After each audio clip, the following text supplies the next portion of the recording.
Hi guys, Amber here. Welcome back to In Conversation with ATF. Now, today I'm going back to my old roots and interviewing the first person I ever had on my podcast. Now, this is like a part two because there's a lot of stuff that we didn't talk about when I first spoke to my guest 2 years ago. It's coming up to 3 years next year. That's absolutely crazy, and I refuse to believe it's been that long.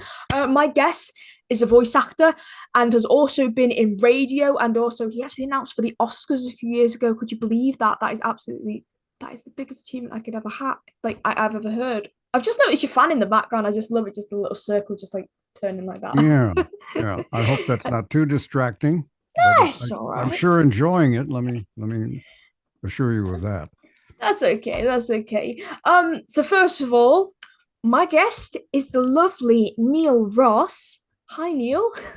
Hi, Amber. It's nice to be Hi. back after these many Yeah. years. I I, know, and obviously, I was going to say everything's changed, like my wall of fame, Oh, I I've got can more see stuff on. progress has been made. Yeah, so that's my little. Oh yeah, and also up here, I've met your Pac-Man co-star Barry Mhm. Gordon, of course, Rob Paulson there, and Townsend Coleman and Cam Clark, and Yeah. Kevin Conroy, who you did a Batman the Animated Series with. Um, hmm oh my gosh, so I've pretty much met like a lot of your acquaintances and everything like that. Yes, you have. You've probably seen more of them than I have lately, unfortunately. I Because I was don't gonna get say, out that much. And then, of course, the pandemic, and it just occurred to me how long it's been since I've seen some of these folks. Hopefully, it won't yeah. be too much longer.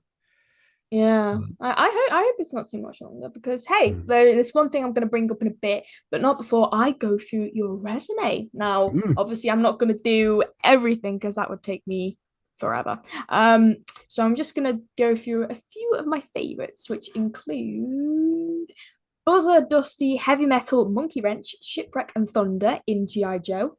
Bonecrusher, Hook, Springer, Slag, Six Shot, Point Blank, and Frackers in the Transformers. You were actually also one of the voices of Captain O.G. Reedmore for the animated specials, because I know Frank Welker did it for like the bumpers and the ABC Weekend stuff, and then you did it for some of the specials. Hmm. Is that right? Yeah, yeah, that sounds really cool. You've also been Howard Sands and Hector Ramirez in Gem and the Holograms, Dwayne the Pig in Kissy Fur, Rotten Roland in Galaxy High, Herc Armstrong and more characters in Humanoids, Ace McLeod in The Centurions, Leoric, there we go, I got it right, in Yes. Visionaries, Knights of the Magical Light, Logan Chomper in Zazu U, a few characters in Batman the Animated Series. They vary because it's been incidental characters and everything like that. You've also been in shows such as Freakazoid, the Mask of the Animated Series, SWAT Cats, the Radical, I can't say that word, Radical Squadron. There we go. Um, a lot of people may know you as Green Goblin, Norman Osborn in Spider-Man the Animated Series, which I recently found out about, which I love it, honestly. I'm just getting all these superhero stuff. You've also been in Harvey Birdman, Attorney at Law, My Life as a Teenage Robot, Jakers, The Adventures of Piggly Winks, another Mike Young show, because we spoke about Mike Young in the first half. Hmm. and Hmm. Be Cool Scooby Doo, Ben 10, and then movies. You've done the Transformers and G.I. Joe movie, The Little Engine That Could, Ferngully, The Last Rainforest. You were some additional voices in Batman, Mask of the Phantasm, and Mr. Freeze Sub Zero. Garfield Gets Real, Garfield's Pet Force, Scooby Doo and the Witch's Ghost, Scooby Doo and the Alien Invaders. You've been in the Metal Gear Solid franchise. You were the voice of Moneybags in Spyro Year of the Dragon and Spyro Enter the Dragonfly, which I don't see a lot of people bring up that much nowadays. You were you were also the voice of Keith and the Pidge in the original Voltron cartoon, as well as Clyde in Pac-Man. So honestly, like you've got Voltron, G.I. Joe, Transformers, Pac-Man, all these franchises under your belt. How do you feel? You've done your homework.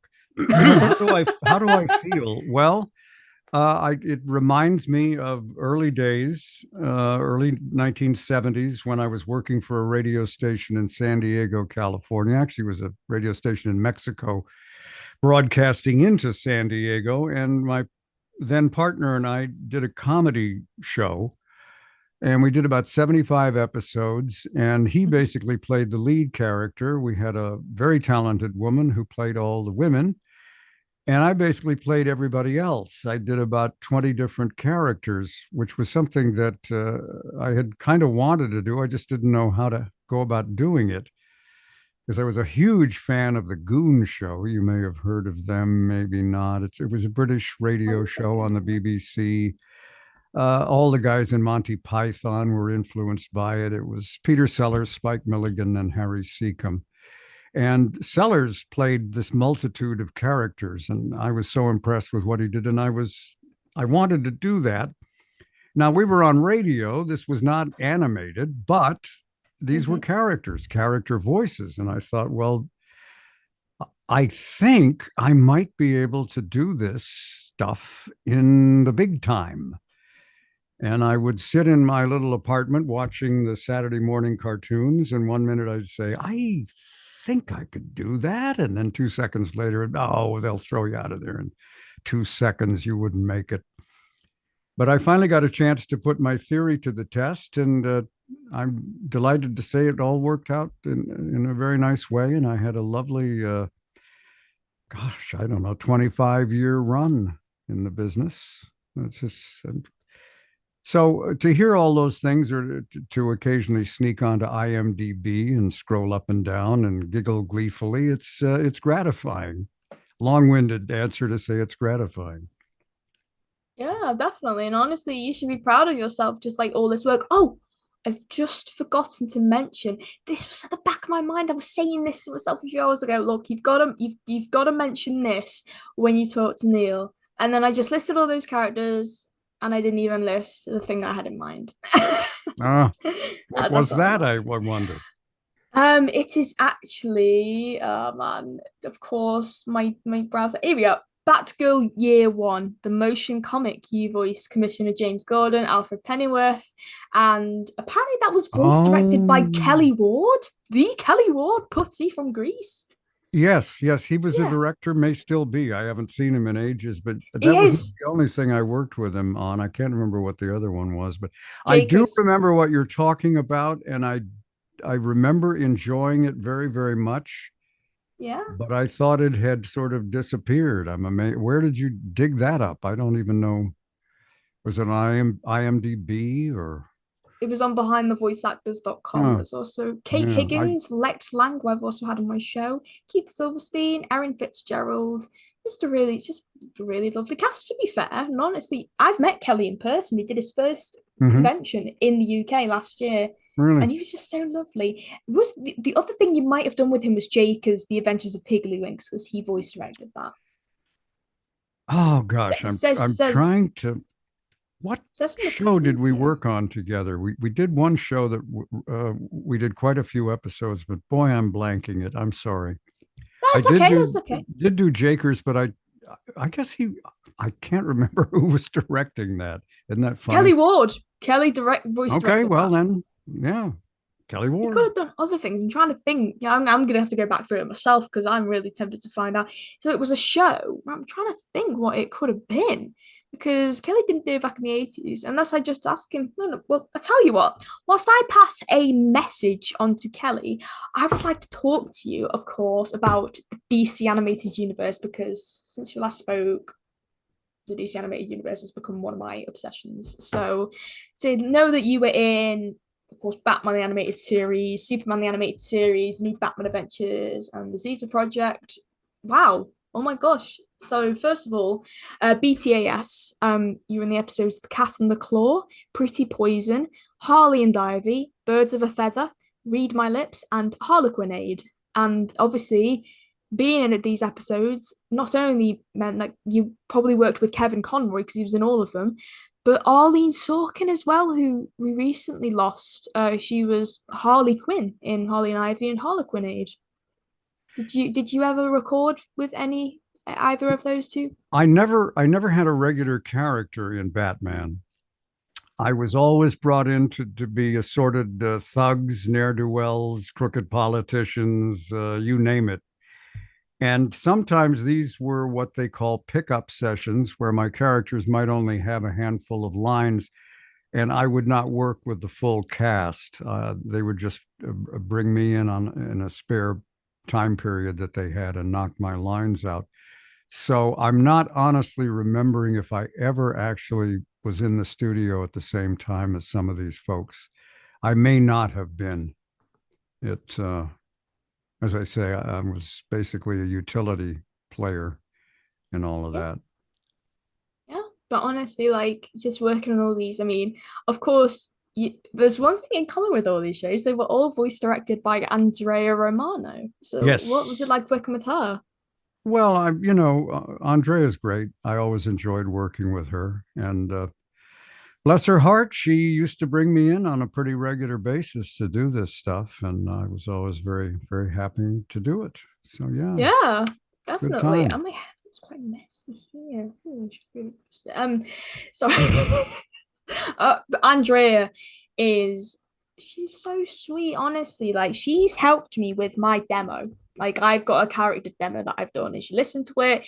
We sat down on a Zoom call. She did like a tutoring session with me. She gave me so much feedback and everything. And I was just like, I'm literally sitting here in front of the Batman director. Yeah. I was in awe. She's worked with everybody. And Well, I'm not surprised. She's a very nice woman. And she is. so that doesn't surprise me at all. Yes, yeah, honestly. So what are your memories of sort of like working on the spin-off series like Superman and the Zeta Project and like the new Batman Adventures and the films as well, of course, Mr. Free Sub-Zero and Mask of the Phantasm, which is actually coming out a 4K remaster on the 12th of September. There's a 4K remaster coming out on Blu-ray Hmm. of that film. Yeah, that's quite Well, cool. because of the way that I worked which I described, where they would bring me in sometimes to do these lines in a pickup session, I really didn't sit through the entire storyline. So it's hard to bring back memories. I can recall a studio where we did it, and the engineer, who was a lovely fellow, and had he came from the music business, the music side of the business.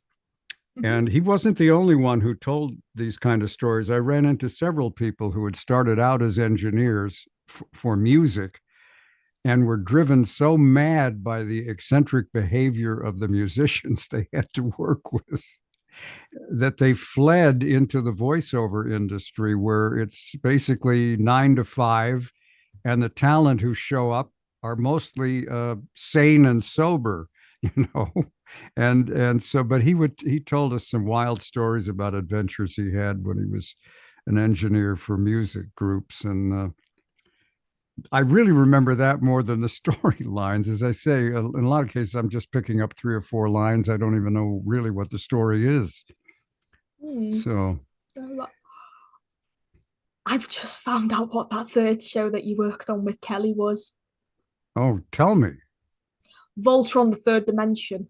Yes, of course, of course, of course, of course. Yeah, Yeah, so Kelly yeah. directed that, And with and it was Mike Young. done with Mike Young. Yeah, of course, Yeah, who I've yeah. actually had on my podcast since we spoke. He's so lovely, and he was just so accommodating to me. And just looking at like not the podcast, sorry, the cast that put together for Voltron, they brought you and BJ and Michael back, and Tim Curry's in it, and Clancy Brown and Billy West and Trez McNeil. Billy, I've also had on my podcast, and Yeah. Michael was the second person I interviewed. So that makes pretty much a Yeah, lot of Billy sense. West took over the role of Pidge, Uh-huh. which I had done in the original. And people asked me, do you resent that? And I said, no, not at all. As long as I get in the show, all I need is one character. And I got to do reprise Keith. And I said, uh, that was the first time I met Billy, and he's so much fun and such a lovely guy that I will happily give up a character to get him into the show. Didn't bother me in the slightest. Billy is very lovely. As I Yeah. said, I've had him on my show, and we had such a really good conversation, like about pretty much everything, really. Mm-hmm. I'm still Star Trek looking at this cast. Like they brought back nearly everybody. I don't think they brought back. I'm trying to think. So it was you, Michael, BJ Ward, Lenny Weinrib, Jack Angel, Peter Cullen, and I think Trez McNeil was a part of the original cast as well. Mm-hmm. I Yes. might be wrong. Yeah, yeah, that's it. Oh man. So yeah, I've met Peter. I've Trez is the one lady I would really want to meet. Like honestly, she's done so much, and also to get Yes. her on my show would be a really high honor. So what was it? What was it like? Sort of like working with Mike Young, because obviously you've done pretty much a lot of things with him. Of course, you've done Winks, The Little Engine That Could. Um, I'm trying to think. I nearly said the Batgirl one, but that's Kelly Ward. I do apologize. Of course, Voltron and everything like that. So, what was it like working with Mike Young? I know we've already said Well, this, I in the last know pop.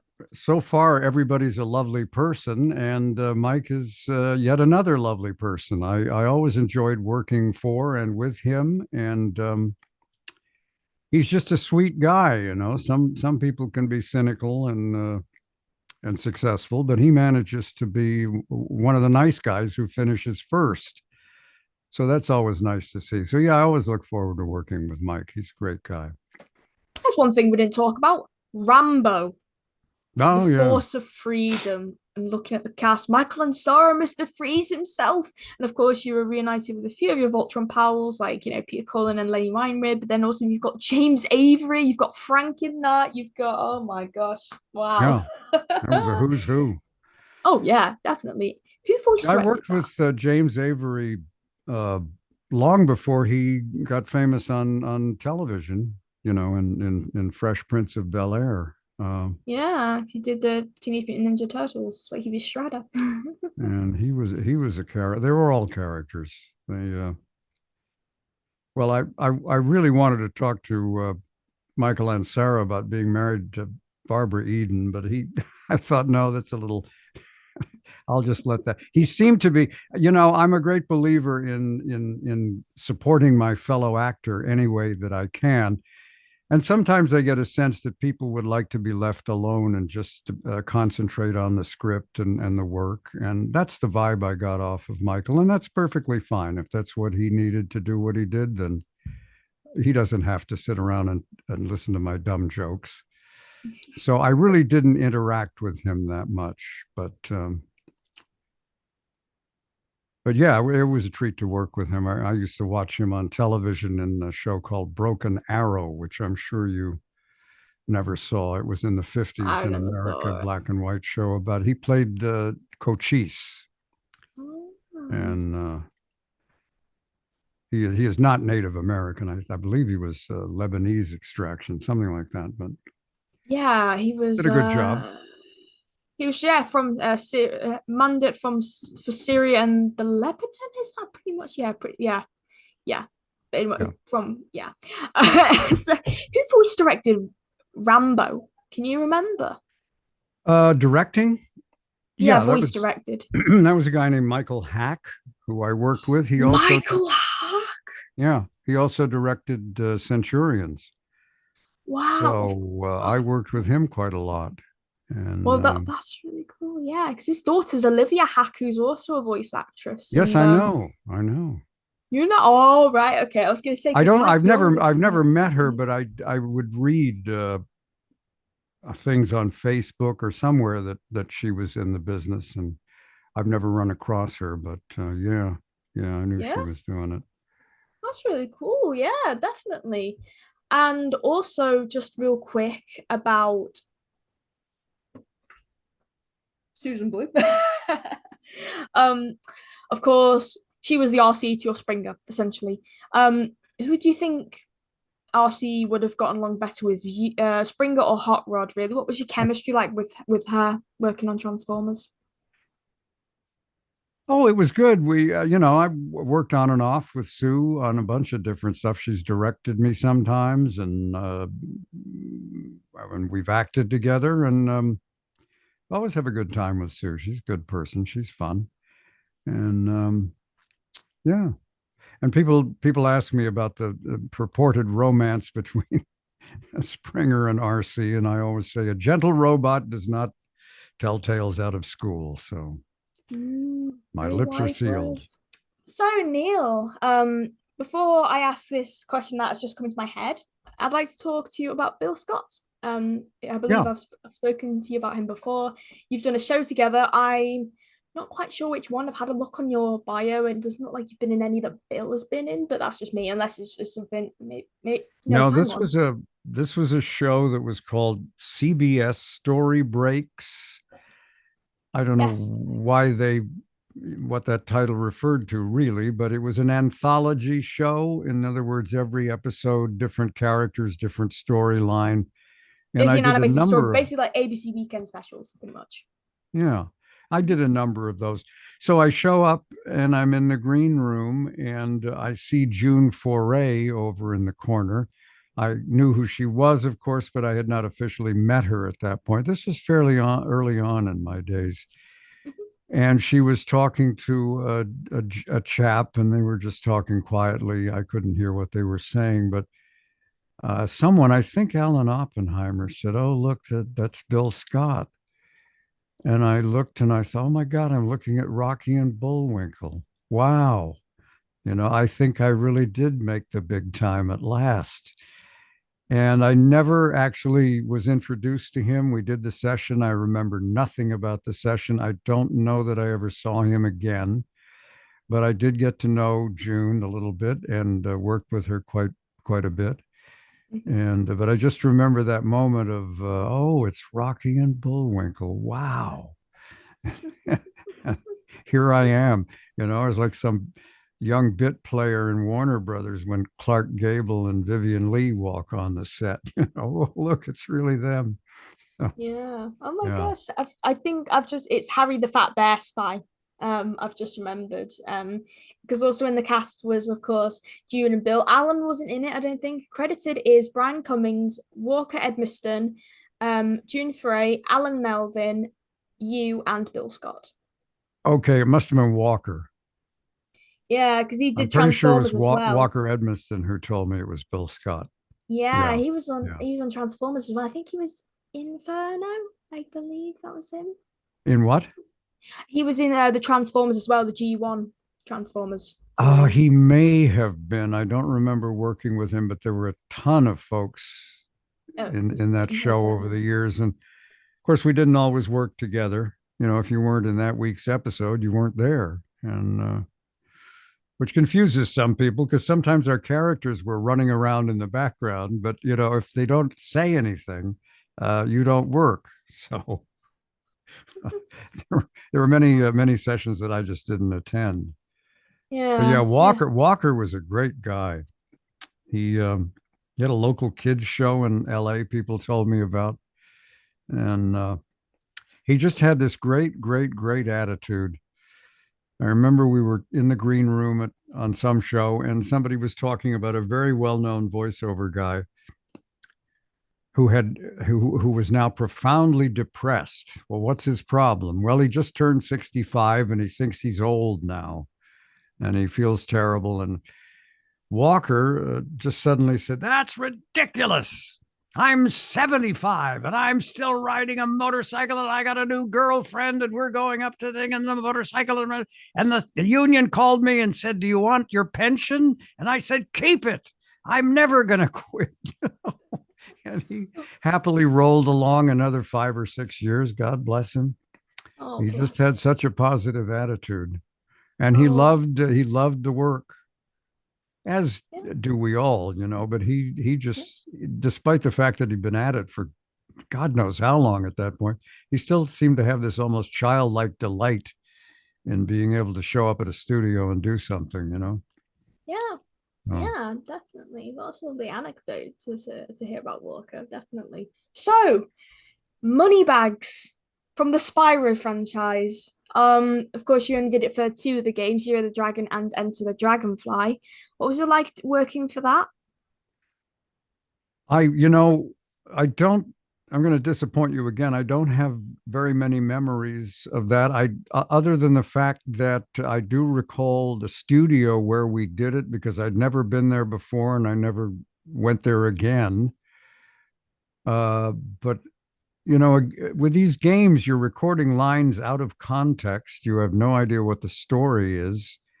And so there's really nothing to hang on to. You just do the best you can. And unless, somebody trips over a trash can and falls on their face, you don't really remember very much. And I know I was approached by someone who had an entire podcast based on this game, and they Wow. wanted to interview me, and I said I'm happy to talk, but I don't have anything. I I'm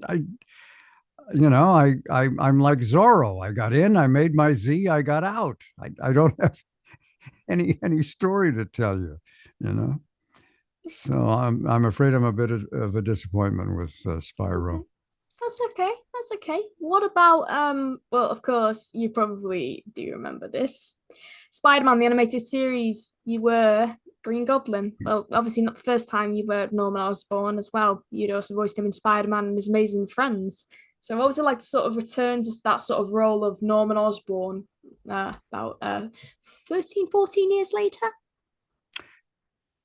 Yeah, it was quite a time gap. People ask if I got that part because I was in the Spider-Man and His Amazing Friends, but no, I think nobody mentioned it to me, and I didn't mention. I don't think I'd even. I think I'd forgotten by that point. So it was like starting over. I really should try to track down the original one and see how close the. Although the original one I did Norman Osborn, right? I was not the Green You Goblin. weren't Green Goblin, no, it Right, just says right. Norman Osborn. But for some reason, delightfully, they allowed me to do both parts in the newer version of Spider-Man, the animated series, as they called it. And so that was a lot of fun, except doing that voice over the top thing for multiple takes used to give me a headache.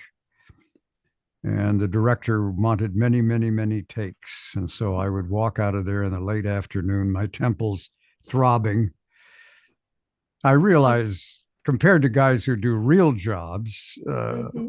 I shouldn't be asking for sympathy, but I do remember leaving there and having to pop a couple of aspirin.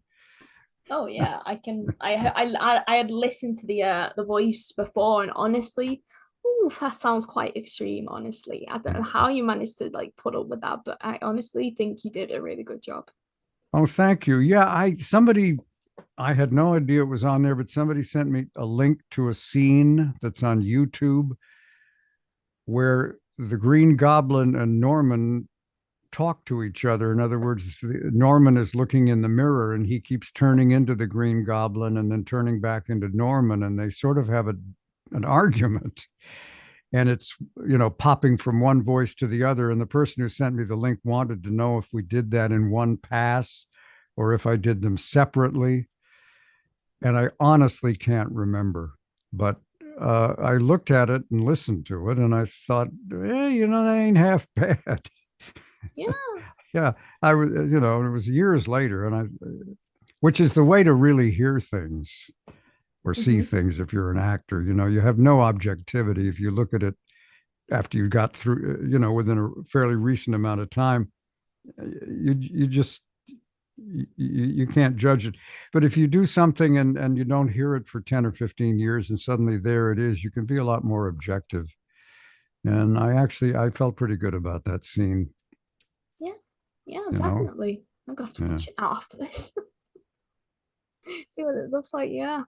Um, this is a good question, actually. I was wondering because I was discussing this with Andrea Romano about it says in Wikipedia that you're known for your transatlantic accent. Hmm. So I've got to ask, what's the easiest way to do a transatlantic accent? Because Andrea said it'd be good for me to put in my sort of accent portfolio, but I've struggled. I can either go full American or full British as I'm talking now. I don't really know if I'm sort of because like sometimes if I say I'll just go I or something along the lines of that. I'm not sure if you kind of blend in like American or anything like that. How do you do it? I don't know that I do it. I suppose it has to do with being terribly British, or perhaps backing it off a little bit and just gently uh, dealing with the R's as opposed to the R's.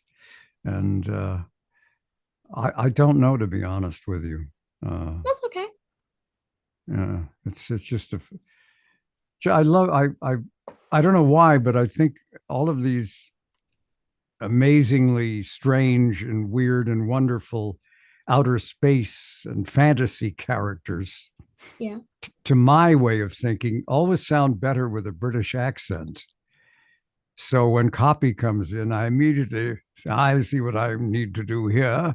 I shall simply give them a very British accent and I'll get this part and it'll be wonderful. And then I'd say, no accents. Or, you know, it's like they took 90% of the fun away from me. And yeah, it's just the key, and I didn't think of this. I got a hold of these tapes that shows you how long ago it was. I'm sure he has CDs now or MP3s or who the hell knows what. But his name is David Allen Stern, and he's a dialect coach. But he came up with something that no other dialect coach I'm aware of has, and that is that the voice accents emanate from different parts of the mouth. Yeah. And so a standard American accent, he says, if you could poke your fingers through your cheeks and they met in the middle somewhere, Mhm. and Yeah. here, that is where American speech is generated, right dead center in the middle of the mouth. And then he has it for almost any accent you can think of. But the British accent, according to him, is actually the focal point is about an inch beyond your lips. If Yeah, you can definitely. imagine that, you see. And Yeah, so if because I'm yeah. doing British, but I take it back into the American placement, it doesn't sound quite as authentic. So I have to, whenever I do British, I'm thinking, here's where I need to be, not back in Yes. there, right out here. And Yeah, that makes sense. I'm trying yeah, to talk. Yeah, you it's might like poke around, see if you can find any. I'm sure he has the latest technology, but back when yeah, I first heard it, he was on audio cassettes, and I yeah, bought a yeah. bunch of those. And every time I had to do an accent, I did. Do I have that? You know, has he covered that? Yeah. I feel like the British sort of thing is in the middle of my mouth, obviously, because it's like my authentic accent. But this is how like I usually talk. That's Right. like that's sort of like my northern, sluggish accent and stuff. But when I move it sort of to the front of the sort of when I'm doing an interview, I sort of pronounce words a lot more, and I seem a lot more fluent. But then I suddenly go to the back of my mouth, and that Mhm. is sort of like where it kind of meets in the middle. But then like if I go American, I feel like the lump at the back of my throat. So I've got to sort of meet it in the middle between there. So I'm kind of sort of like sort of not sounding Irish, sort of something like that. It's sort of And I yeah. think also, I forget if Mr. Stern made this observation, but now I'm talking, sort of posh English. Yeah. But I don't think they open the mouth quite as much as the Americans do. I'm going to make a No. noise, and I swear to you, I'm not changing anything except the shape of my mouth, right? Okay. So Yeah. we'll start British and we'll go American. So here we go. Okay. Ooh.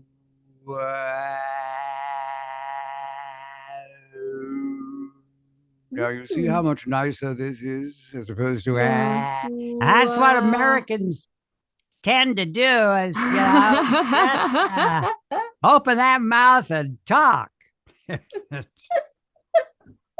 Oh wow, Neil. I was actually oh yeah. Whereas in England, no, no, no, no, no, keep that mouse under control. Sorry. And that's what gives them that pear-shaped tone that which impresses the hell out of Americans, by the way, or it probably still does. I mean, but you can talk the most utmost drivel, but as long as you do it in this accent, they go, "Oh, isn't he smart?" It's the greatest. Yeah, definitely. Yeah. And I was speaking to my father before, and he asked me, well, if Neil's from the UK, do you have any family that still live in the UK that maybe you've visited before? Yes, I do. I'm ashamed to say not much visiting, but we do communicate via email and whatnot. I have cousins uh, and children of cousins. I guess they would be second cousins twice removed. But Yeah. yes, yes, I have met.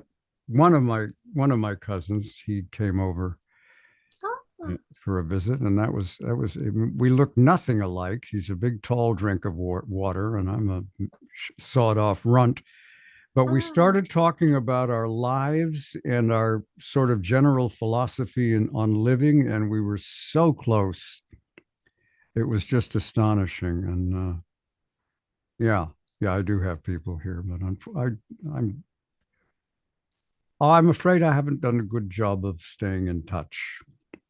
Well, that's okay. Even if it's just with communicating online, that's Mhm. still keeping in touch. That's still Well, being a good family member. we exchange Christmas cards and that sort of thing, you know. That's better than Uh, nothing. It's definitely better than nothing, honestly. I think it's mm. really lovely. My final question to you, Neil, before we wrap up this interview is there anything that you're up to lately, whether it's voiceover work or anything like that, that you can talk about? Of course, with the SAG after strikes, you might not be able to talk about much, but are you still in the biz these days? Because I know you said about doing a drama podcast that you're doing. Yeah, no, I'm still in the game. I submit to many an audition, and occasionally a job manifests. I can talk about one game I worked on fairly recently. It's funny, as you probably know, they're making us sign these non-disclosure agreements. Sometimes you have to sign one just to audition. And I have signed so many of these that I'm terrified to talk about anything. You know, I'm afraid to tell you about what happened in high school, lest I find out I signed an NDA I forgot about, and now I'm in trouble. But anyway, I worked on this one game, and the guy says, "I'm not going to ask you to sign an NDA. In fact, I want you to talk about this game." So I said, "Okay." So I don't know a great deal about it. It's a Western themed thing called Rosewater. And I think it's coming out fairly soon, if it's not out already. And I play various disreputable Western characters, and hopefully it's great fun. So you might look for that. And then I have narrated quite a few shows for JPL, the Jet Propulsion Laboratory in Pasadena. Ooh, that's pretty And cool. some of the things though they have done out there in conjunction with NASA are just mind-boggling. And they're wonderful shows. They're very, very interesting. And you can see most of them. All you got to do is get on your YouTube thing and put in JPL, and all of these things will come up. I'm not narrating everything on there, but the latest one we've done is called The Hunt for Space Rocks, which is Hmm. about looking for meteors and comets, and especially keeping an eye out for anything that looks like it might crash into the planet, and what we would do about if we did spot one that was going to crash into the planet. How would we deal with it? These are rather interesting concepts, and so yeah, it's I enjoy narrating those shows. They're very interesting. So that's a couple of goodies, Yeah, and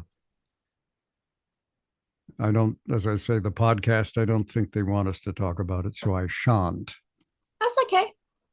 That's completely okay with me. But that's really cool that you're still working and getting jobs and stuff. And honestly, I'm proud of you.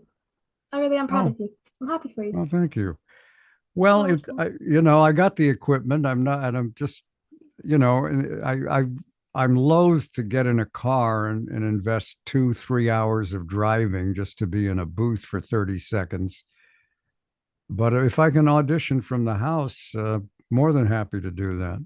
More than happy. Yeah, Yeah. obviously because since COVID, obviously everyone's now got home studios, so it's pretty much just there's not really any group recording sessions unless they're on Mhm. Zoom. No one records together in person anymore. No one records solo in person anymore. Well, don't get Times me have wrong. I changed. love working with other actors, as I said at the top of the show, and I'll drive anywhere, anytime to work.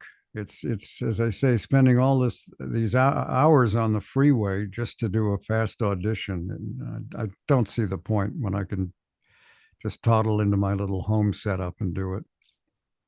No, So, no, that makes perfect sense. Like, yeah. yeah, I completely agree with you. Like, with a lot of jobs that I've had to take on, I've had they want me to travel around to London and stuff. I'm like, no, thank you. I just want to stay here and just do it all from home or just from a studio that's about 10 minutes away from me.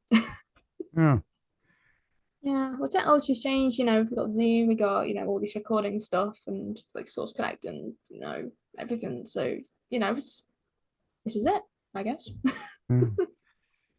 Well, I think the pandemic kind of opened people's eyes to some of the Yeah. possibilities of people recording from home studios. And there were people that just absolutely wouldn't even consider it. And then the pandemic struck and they kind of had to do it. And then they discovered, well, this isn't so bad. This kind of works out. And Yeah. some people are insisting we come back to the office and others are not, just like in every other business. Yeah, I kind of want people to go back into the office because when I visit next year, I kind of want to go to recording sessions. I think it would be quite lovely Mm-hmm. because I've never been to a proper recording session before with like either a group record or solo in like a studio in Los Angeles. I think it'd be Mm-hmm. really cool. Is it Angeles or Angeles? How do Uh, people usually say it over there? well, if a Spanish speaking person would call it Los Angeles. Oh, And most of us gringos say Los Angeles. You will occasionally hear a Los Angeles, but I think Los Angeles is pretty much the default pronunciation these days, yeah, which yeah. is only part of the name of the city. I have to think about it to get it right. El pueblo de Nuestra Señora la Reina de Los Ángeles. The official name of this place is the city of our Lady, the Queen of the Angels. Wow, I Yeah, know a little bit of yeah. Spanish. I have been to Madrid twice, and honestly, it is really lovely. And I'm still trying to work on my Spanish, but I'll get there someday. Hopefully, I got that right. If I didn't, I apologize profusely. But yeah, that is the actual Los Angeles is just sort of part of the name. That's okay. But That's okay. if we all had to, if every time somebody said, "Where are you from?" you said, "Oh, I'm from El Pueblo de la Reina it gets, And Yeah. also, Los Angeles is the only city that I know of that proudly just goes with its initials. LA. No, Yeah. yeah, nobody calls New York NY that I'm aware of, or NYC. And, San Francisco is proudly San Francisco. Not SF. Las Nobody Vegas. says that. Yeah, LV. yeah. But LA, apparently we're It's like perfectly happy with that. LA. Yeah, It kind of just rolls off the tongue. yeah, yeah. So, Neil, thank you so much for coming back to me all these years later for a little catch up. It really does mean the world to me, considering you're my first ever guest. And Yes, I was totally unaware of that, and well, I'm honored to have kicked off what is now a great tradition, thank which you. is the Thank Amber you. Jones podcast. Woo! I'm thinking of changing the name to Amber's World. I don't know why. I'm starting to Hmm? lose interest in the whole ATF name. So just instead of just being called In Conversation with ATF, it will just be called Amber's World, such and such, or Amber's World podcast. That I don't know, but it's a work in progress. I'll Yeah, make a decision well, someday. Neil, where can we find you on social media? May I ask? I'm on Facebook, Mhm. and that's about it. I haven't put my toe in any other waters. I probably should, but I, I'm barely able to navigate Facebook, and I did try to be on the artist formerly known as Twitter, but Oh I yes. I couldn't figure it out. Oh, Uh, don't bother going there now. It's just a cesspit. yeah, It's just that's what gone. I It's just hear. But terrible now. I even before that, I found the app absolutely incomprehensible. I didn't know what to do or how to do it, and why. And I was led to believe they were begging for subscribers. And I was thinking, well, why don't you make a user-friendly app? Yeah. Why don't you I think this about a lot of the internet is why make it so weird and arcane? Some little dot up in the corner that I'm supposed to poke at. Just say, here's how to log in, dummy. Click here. A You know, I tutorial every time you make a new account. Yeah, I know. They're all different. It should be standardized, like driving Yeah. a car. Here's the steering wheel, here's the gear shift, there's the radio. But no, no, on our app, the steering wheel's over here, Yeah. and you have to tap the brake before you can this and yeah, you know. And the only thing they tell you is don't crash. Yeah, yeah.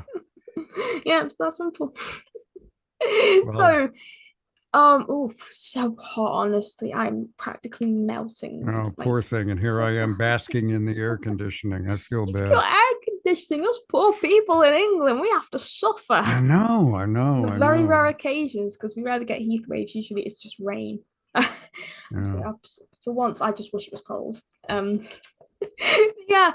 With that, I'll sign off here to you guys at home, of course. Neil, just stay put just real quick. I won't keep you for any longer, but thank you guys for watching this episode of In Conversation with ATF. Thank you, everybody. Please like, comment, subscribe, and go check out Neil Ross and his resume, on Facebook and just everything he's been in. He's been such a Oh, can I great. plug my book before we go? Of course you can. Yes. Of All course you right. can. Neil Well, Ross I in wrote this book. entire book, folks, and it'll change your life. And if it doesn't, well, look how thick it is. It's a great doorstop. And it's also available in audio, which you can, Oh. you can either go to my website, which is www.neilbook.com, Mm-hmm. or if you want the audio version, Audible has it. And if you got one of them Audible memberships, well, hell, you get it for the whatever you're paying per month, no extra charge. So it's about my adventures in the radio business and then the voiceover business and on and on and on like that. There, so end of plug. So go buy Neil's book, and with that, we'll see you around. Take care, everybody. Bye. Cheers, cheerio. Cheers, cheerio.